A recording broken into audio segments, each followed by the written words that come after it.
आपण ऐकत आहात जगद्गुरु तत्वदर्शी संत रामपालजी महाराज यांच्याद्वारे लिखित पुस्तक जगण्याचा मार्ग। विषय निपुत्रिकांनो सावधान।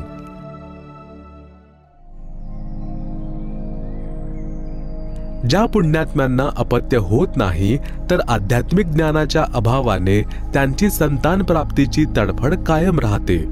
त्यासाठी शक्य तितके प्रयत्न करतात, तरी पण कोणी घेणारा देणारा म्हणजे मूल मिळत नाही, तर आयुष्यभर संतान प्राप्ती न झाल्याचे दुःख झेलतात। विशेष करून स्त्रीची संतान उत्पन्न करण्याची इच्छा प्रबळ असते। ती स्वतःला वांज म्हणून घेऊ इच्छित नाही। जरी तपासणी करून डॉक्टर सांगतात की तुमच्यात वांजपणाचे कोणतेच लक्षण नाही, विधात्याची लीला आहे, परंतु तत्वज्ञानहीन स्त्री याच इच्छेत मरून जाते। भक्ती न केल्यामुळे तिचा पुढचा जन्म कुत्रीचा होतो।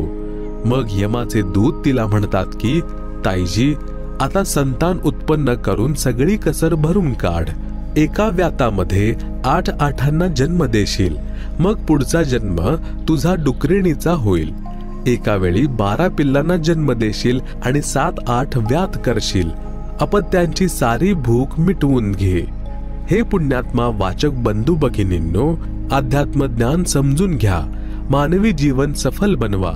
जगण्याचा मार्ग सुंदर, अर्थपूर्ण, सुगम बनवा, म्हणजे पूर्ण गुरुकडून दीक्षा घेऊन भक्ती करून कल्याण करवून घ्या।